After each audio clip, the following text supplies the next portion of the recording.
À 2 semaines de la fête de Noël, nous tenterons de savoir dans cette édition comment se fait l'approvisionnement des magasins de jouets, notamment dans le district d'Abidjan. La rumba congolaise a été officiellement inscrite mardi au patrimoine culturel immatériel de l'humanité de l'UNESCO. Bonsoir, bienvenue dans le 19h. C'est bientôt Noël et cela implique la ruée vers les magasins de jouets. Que revêtent ces magasins et comment sont-ils approvisionnés? Notre reporter nous s'engarait à visiter quelques-uns. Il nous fait son point commenté par Alassane Drabou.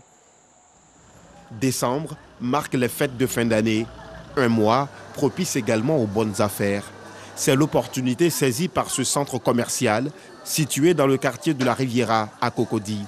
Il a ouvert ses portes au public après quelques semaines de fermeture à la suite de l'incendie qui avait ravagé ses locaux. Nous avons ouvert, malgré la période que nous avons traversée, pour recevoir la clientèle, satisfaire la population et puis permettre à tout le monde de bénéficier au moins de certains articles que nous disposons. On a été vraiment approvisionné pour satisfaire les clients. Nous avons les articles de décoration, Noël, les jouets et plusieurs autres articles que les clients auront à disponibilité. Des objets de décoration en passant par les jouets, les rayons affichent complets. J'étais là un coup, on nous a dit que ça a été réhabilité. Donc on a décidé comme ça de venir voir. C'est pour venir voir, on a trouvé aussi des trucs intéressants, on a profité pour prendre un peu. On a eu un peu, on ne peut pas tout voir, on ne peut pas tout trouver sur place ici. Autre lieu, même décor. Dans ce centre commercial chinois, situé sur l'axe Port-Boué-Bassam, tout y est pour satisfaire la clientèle. Tout complexe hôtelier se doit d'annoncer les couleurs des fêtes. Et c'est ce que nous faisons. Nous pensons que nous sommes même en retard. Parce que tout ce qui est à caractère commercial déjà annonce les fêtes. Donc nous devons être des premiers, évidemment, à égayer les enfants, à égayer les parents qui vont les accompagner. Ce sont plus de 3000 différents modèles de jouets qui ont été réceptionnés dans cette grande surface. On est déjà prêt, on est déjà équipé côté cadeau et tout ça. Tout se passe bien en tout cas. Et déjà, je pense que côté cadeau, tous les clients commencent déjà à être satisfaits. On a une clientèle variée. On a des gens qui viennent prendre en quantité pour le revendre. Mais bon, notre magasin n'est pas un magasin de gros, c'est un magasin de détail. Donc bon, ils viennent acheter parce que les prix sont vraiment accessibles, très accessibles. Donc ils viennent prendre en quantité et partir revendre. En même temps aussi, on a une clientèle de tous les jours qui vient acheter en petite quantité pour usage personnel. Le magasin se remplit au fur et à mesure. Au fur et à mesure qu'il y a des demandes, au fur et à mesure on remplit, c'est comme ça. Période de grande affluence, certains clients préfèrent venir tôt pour les achats en vue d'éviter les embouteillages. C'est le cas de Josiane qui, depuis 5 h du matin, a quitté la maison pour ses achats dans ce centre commercial situé dans la commune d'Adjamé. Bon, c'est pas trop cher. Parce que plus les fêtes approchent, plus le coût est élevé. Voilà, c'est pourquoi il suffit de venir. Dans cette grande surface, les agents s'activent à déballer puis mettre en rayon les jouets. Ces fêtes de fin d'année sont une occasion pour ces centres commerciaux de se faire une bonne santé financière. Pour y parvenir, chaque centre élabore sa stratégie de vente. Allons à la découverte du premier moteur de recherche africain. Il se nomme Vinote et offre de nombreuses opportunités d'affaires tant aux individus qu'aux entreprises. De quoi s'agit-il et qu'est-ce qui caractérise ce nouvel outil? Mohamed Ouattara et Georgette Ido Fofana nous donnent des réponses. Premier moteur de recherche de talent en Afrique francophone. Vinote est une plateforme permettant aux petites et moyennes entreprises PME et aux freelances d'agrandir leur portefeuille client. Cette application, qui a un niveau de sécurité très élevé, viendra en aide aux entreprises touchées par la crise sanitaire. Et en Afrique, c'est très compliqué de trouver ces experts-là si on ne passe pas par des grosses sociétés, par des grands cabinets ou si on ne fait pas du bouche à oreille. Vous êtes capable d'aller sur une plateforme et sélectionner la personne que vous voulez, le prestataire, le talent que vous voulez, grâce à des critères que vous-même vous donnez. Vous avez vraiment une liberté totale de pouvoir choisir le meilleur talent, le meilleur expert pour votre entreprise. Vous pouvez tout vous inscrire gratuitement sur la plateforme, il n'y a rien à payer. Vous n'avez juste qu'à donner votre adresse email, votre nom, votre numéro de téléphone et juste remplir le formulaire d'inscription. Ce nouvel outil est une opportunité d'affaires saluée par les petites et moyennes entreprises. Vinoct est une plateforme innovante de laquelle nous avions besoin, nous les freelance. Donc moi-même je suis freelance et l'avantage de Vinoct c'est que c'est une plateforme entièrement sécurisée qui nous permet de trouver des opportunités avec des entreprises, chose qui peut être difficile lorsqu'on est freelance indépendant, qu'on n'a pas de relations, etc.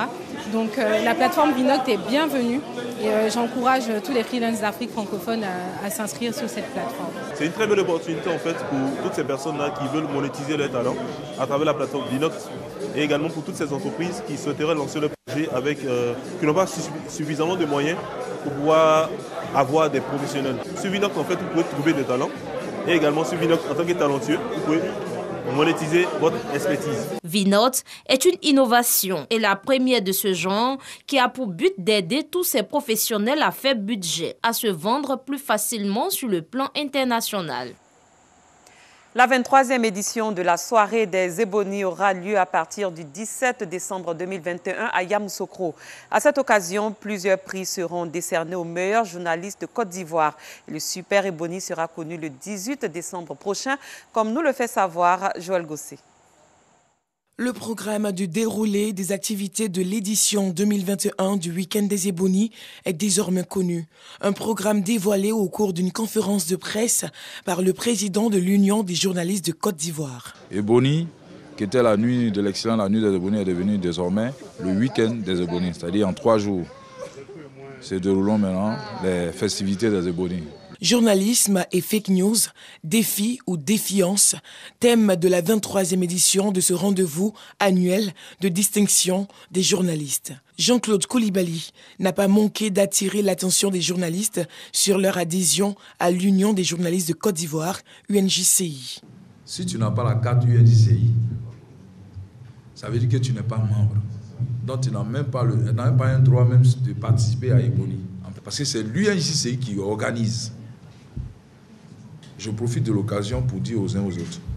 Cette année, on a été encore indulgent. Mais l'année prochaine, celui qui n'a pas sa carte de l'UNJCI, il ne faut même pas, il va espérer, dire qu'il va être inscrit ou bien il va être retenu pour Ebony.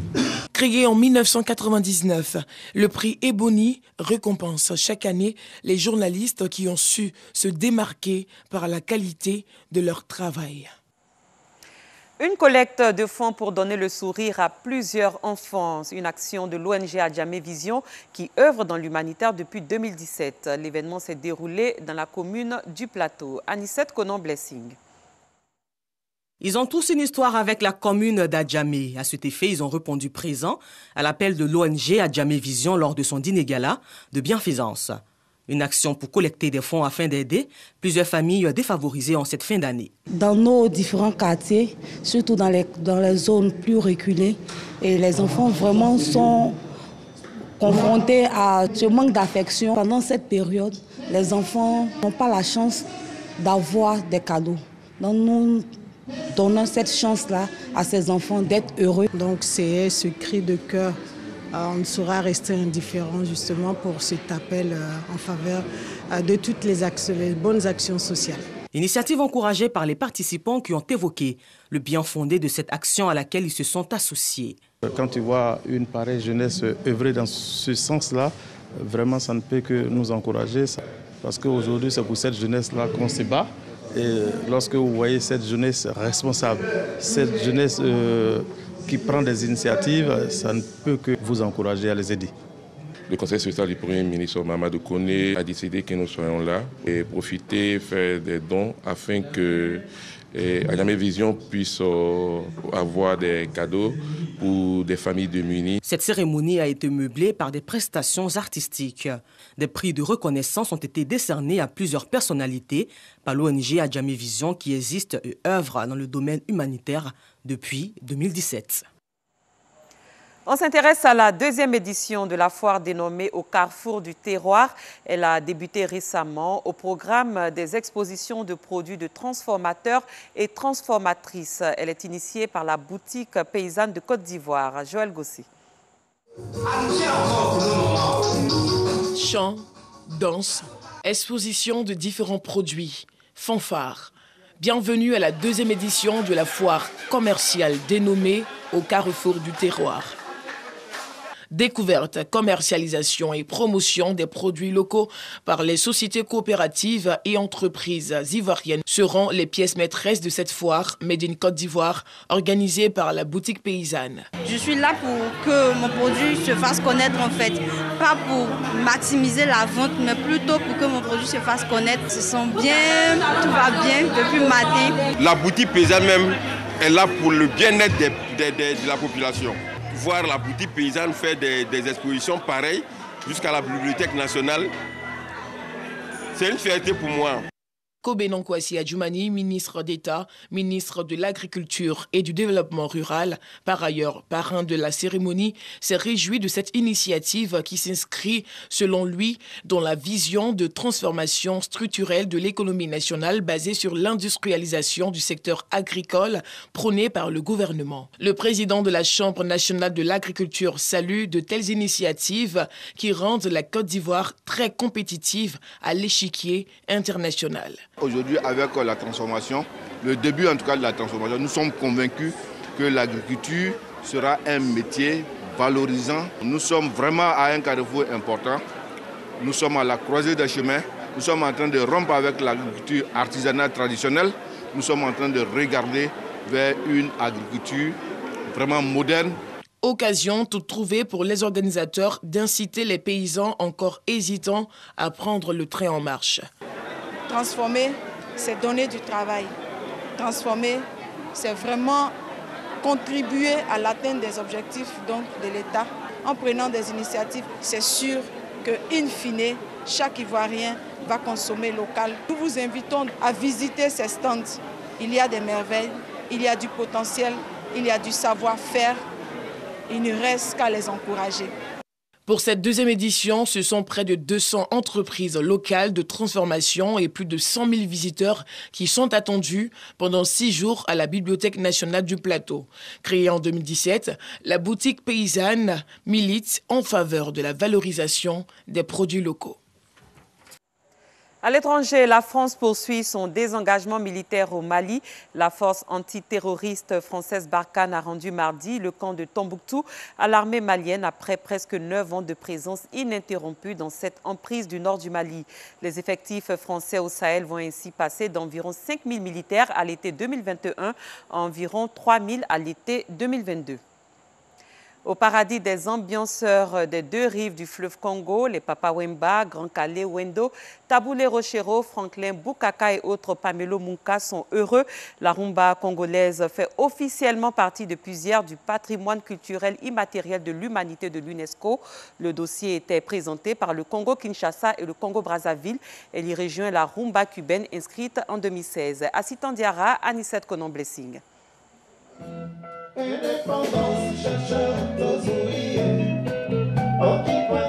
Un rythme chaloupé et des tests qui le plus souvent chantent l'amour, mais pas seulement. La rumba congolaise peut aussi porter des messages politiques comme cette chanson monument, du genre devenue une sorte d'hymne des années des indépendances africaines. Indépendance, Bordeaux, Nice et la Cannes, Amour Musique Nationale.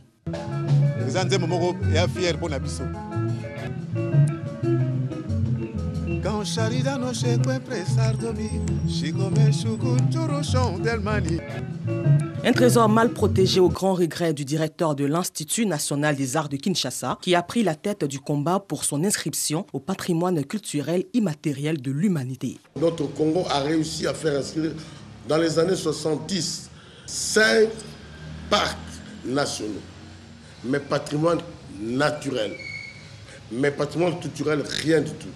Et c'est toutes ces raisons qui nous ont poussés à faire inscrire la rumba. Née en Afrique, cette musique a gagné les Amériques avec la traite négrière. Là-bas, les instruments évoluaient les styles aussi vers le jazz en Amérique du Nord, la rumba en Amérique du Sud. Les esclaves dans les bateaux jouaient de la musique du jazz. Et la rumba, c'est une symbiose que plus nos musiciens d'ici ont pu exploiter aussi. Il y a entre passé et présent, mais aussi entre les 2 rives du fleuve Congo, la candidature de la rumba, étaient portés d'une même voix par Brazzaville et Kinshasa. C'est une passion partagée par tous les Congolais, que ce soit du point de vue profane d'ailleurs, que du point de vue religieux aujourd'hui. Et elle est devenue holistique, elle est devenue tentaculaire de tous les domaines de la vie nationale. Pour son ardent défenseur, l'histoire de la rumba n'est qu'un éternel retour.